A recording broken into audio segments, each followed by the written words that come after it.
we were chatting at one point and he found out that I'd hiked the AT. He's like, why is that not on your resume? And I was like, it's not relevant to engineering work. And he's like, as soon as you told me you did that, I know what kind of person does that. There's a lot of people that can say they started it. To be able to say you finished it, it's a big deal.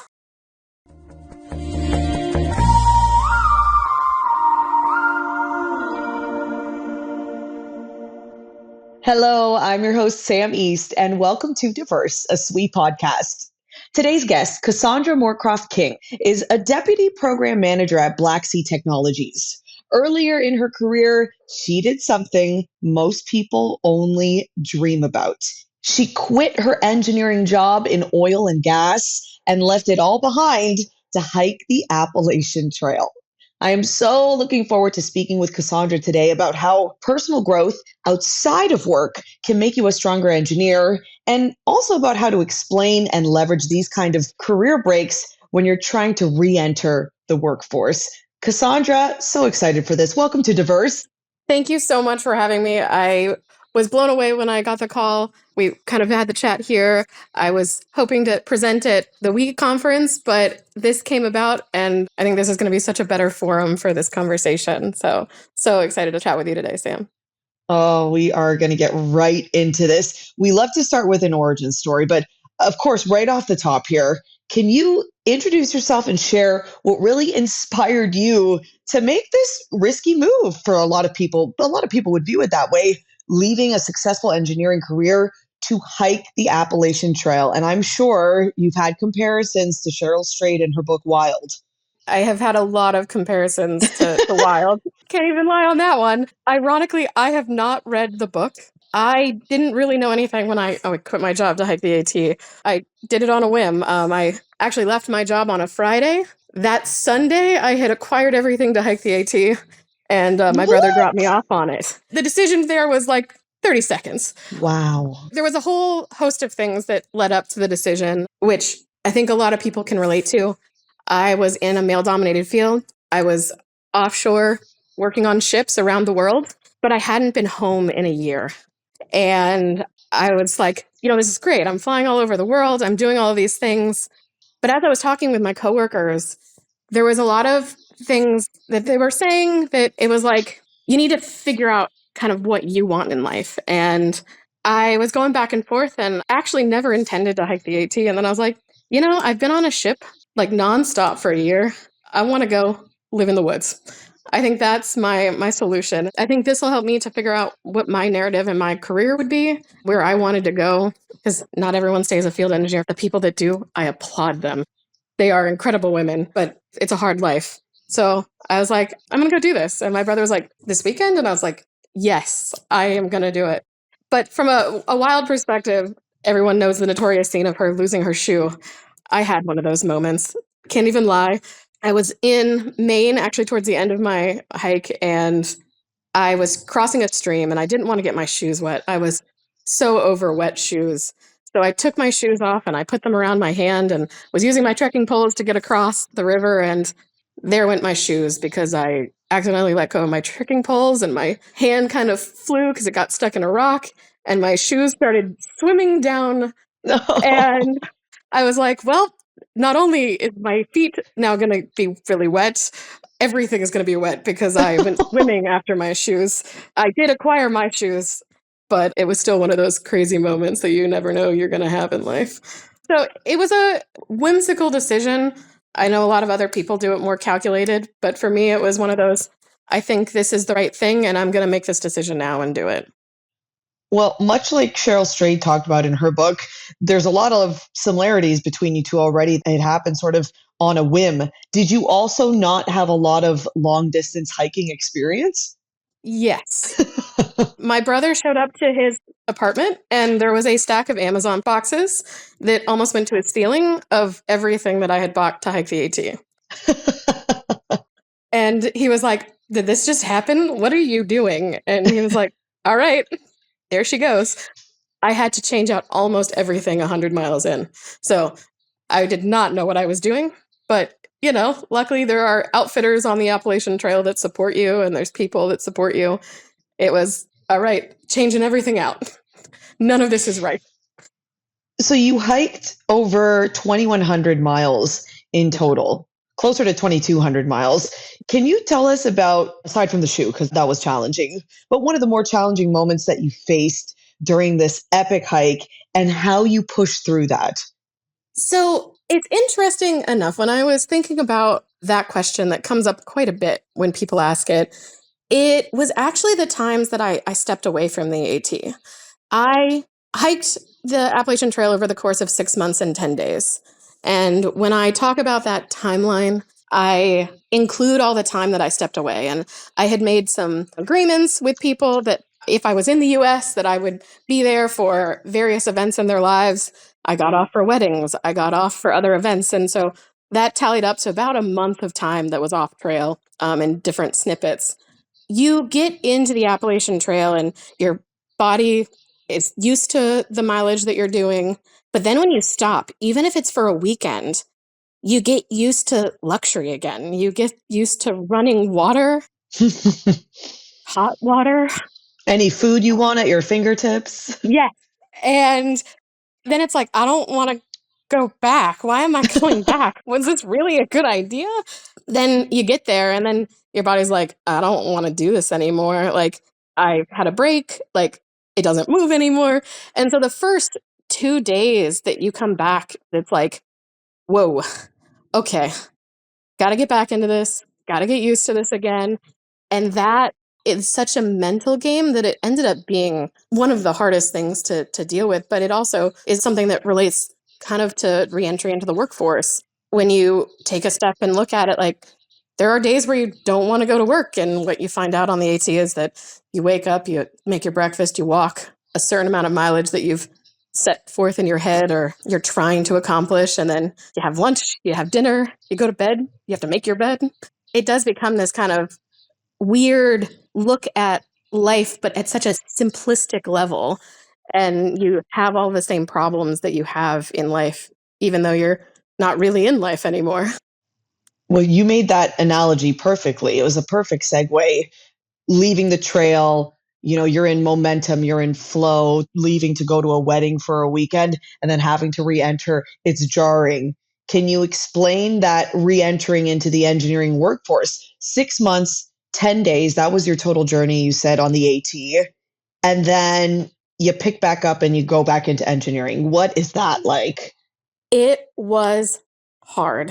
There's no other way to describe it. It was a non traditional break. I initially, when I was looking for jobs after hiking the AT, I went, I'm not going to talk about this. I don't want to have the conversation of, I was just hiking in the woods. Like, what engineering company is going to hire you for talking about being in the woods? So I went for the gap, and my resume had a gap for a while, and I wasn't getting job opportunities. I wasn't getting callbacks. I was applying to hundreds of jobs. Oil and gas at this point had taken a massive downturn, so I wasn't going back into that field. It just became this like almost daunting experience where I wasn't going to get a job, is where I was like, am I going to have to go into something else? Do I really want to be an engineer anymore if they don't want me to be an engineer anymore? Then I was like, let me try putting the Appalachian Trail in my resume. And I did. I put in my resume that I had taken a personal sabbatical. Right below it, the only bullet point there is hike the Appalachian Trail. And I put the mileage, and if anything, it led to conversations because people were intrigued by it. They wanted to at least interview me for like the entertainment value. And it was an interesting narrative switch. Got my first job after that up at Electric Boat, building submarines, because it did correlate to what I was doing in a weird way to what I was doing offshore. My first boss actually didn't ever see my resume by happenstance. And he just was like, this girl is so driven and she's just going to get stuff done. Like, she's going to just keep trying and trying and trying. We were chatting at one point and he found out that I had hiked the AT. And this actually is how it ended up on my resume. He's like, why is that not on your resume? And I was like, it's not relevant to engineering work. And he's like, as soon as you told me you did that, I know what kind of person does that. And there's not many people that can say they've finished it. And he was like, there's a lot of people that can say they started it. To be able to say you finished it, it's a big deal. It made me realize that, one, you have to keep trying, because it ended up taking me about a year and a half to find a job after I finished. I was lucky that I had saved a bunch of money, and I've had a lot more conversations with people because I don't want other people to be in that situation no matter what happens in their career. I want people to be able to look at what they've done and reframe it. And that's like that boss did for me, of the amount of determined and dedication you have by doing that. It's a big deal for any company if you really look at it. So the AT is now on my resume. It stays there. And I think anything in your life should be looked at as to how you can frame it for your resume after kind of looking at the AT the way that he had really motivated me to look at it. Because most employers are looking at you holistically. I mean, at least the ones who have some good strategy. Yes, your credentials as an engineer, but also your life experience that you bring to it. And just like you said, just like that manager said, it's what it says about you, your character, the mental fortitude it takes to actually complete that is a unique skill set on its own. It really is. And there are so many things in life that you can look at that way. You just have to take a step back and go, how can I relate this to my career? How can I relate this to my profession? I think in a lot of ways we don't do that. And that's what makes it hard. So, like an engineer with a gap, they didn't know I was coming back from the AT. They're just like, what were you doing? Were you just like surfing in Africa, like on the beach? If I was, like, I was, and there's something I can take away from that. You just have to talk about it. There's definitely an engineer listening to this who has taken the time off for whatever reason. It could be travel, it could be caregiving, it could be another personal journey. What do you have to say to that engineer who maybe feels hesitant, who is unsure how to navigate re entering the workforce? I tend to talk to a lot of women who have taken off time for kind of the caregiving aspect of life. I don't personally have kids or even an elderly parent that I'm taking care of at this point. But even in those kind of situations, you're having to navigate balancing a world. You are managing things that are incredibly complex. Moms that have to learn T-ball rules and coach Little League. You are the perfect systems engineer. You've had to learn requirements you didn't know. You're now having to be an expert in. Kids are looking at you like, how do I do this? And then you're also having to manage the kids so that maybe they get something out of T-ball and they too learn the rules. It's such an easy thing to overlook. You've not only managed the schedule, but you've also learned all these rules that you didn't know before. I think the wonders of like ChatGPT now, you can actually ask it, hey, I've been doing this. Is there a way to frame it? As an engineering manager, it can help you to relook at things. And I think we all just need to take a step back sometimes and to look at it of how I can relate to it. I have pushed a lot of the people that I hire with to look at those kind of gaps and go, tell me about them. Tell me what you learned from it about yourself. I think as a hiring manager, all of us need to also look at that and realize that there isn't necessarily a bad to a gap year or time away. You can actually get a more diverse candidate. You can get someone that brings something different to the table that will help to change your team in a way that you didn't know you needed, but that different insight can really help you. Both sides taking that moment to really realize that there's a lot to be gained from a gap in someone's career because it meant that they looked at something other than engineering. It meant that they're bringing something different to the table. That's, to me, so important when you have these kind of gaps, is to realize, what does it say about me? And I am so thankful for that boss that went, you are so determined, you're so driven, and being able to say that you finished the Appalachian Trail is huge. Maybe not everyone will understand that, but I can now have a conversation with people about why it's on my resume and what it taught me. And I think that is what everyone should really do, is just look at what you did, because there's so much positive out of any gap that you take because you have learned something. That's the important part, is what did you learn? It doesn't matter if it was necessarily engineering related. You learned something about yourself that helped you to be a better person in one way or another.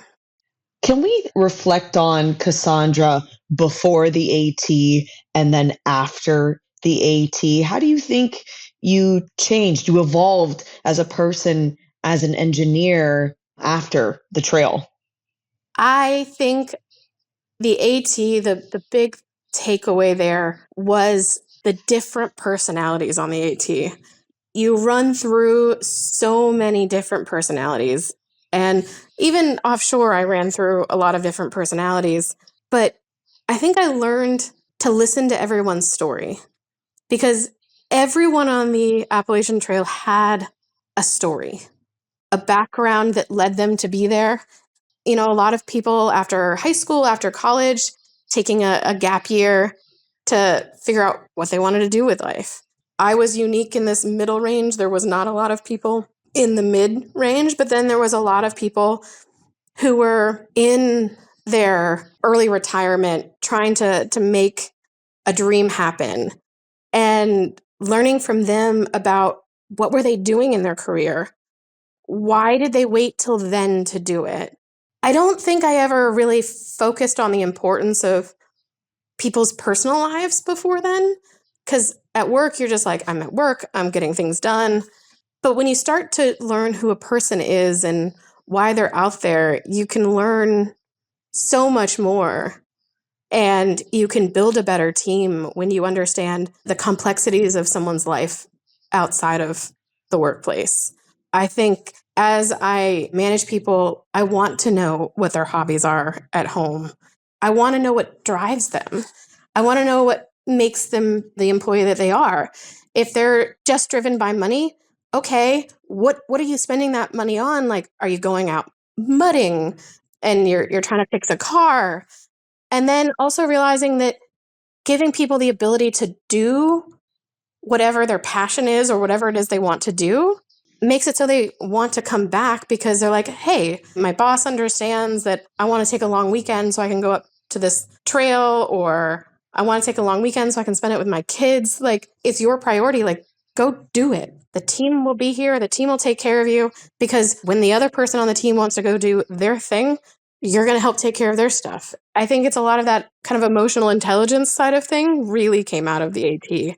There was a guy who helped buy all the stuff for Whole Foods on the AT, and I learned about his travels around the world early on with Whole Foods and how he was going to make that happen and travel. And he was like, once I retired, I just wanted to be in the woods. I was done with people. And then, he was back to his habits. As soon as he was done, he was traveling the world again. And then you had a guy, his trail name was Buckles. And you want to talk about a reason for a trail name? He got it because he buckled under a car when it hit him. He just got up, brushed himself off. I wasn't there for the accident. It must have been, I'm assuming, slow speed, but he had a couple scrapes and dings.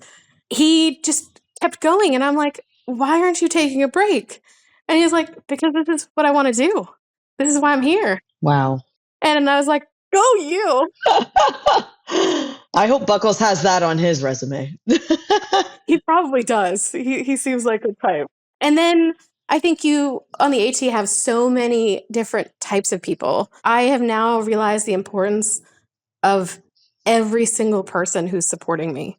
It's not just the engineering team, it's the payroll team. It's all of those people have a story and are there to help us, making sure that you understand kind of all those different facets. My critical change was embracing everyone's backgrounds and their passions because it helps people to want to come back to the workforce.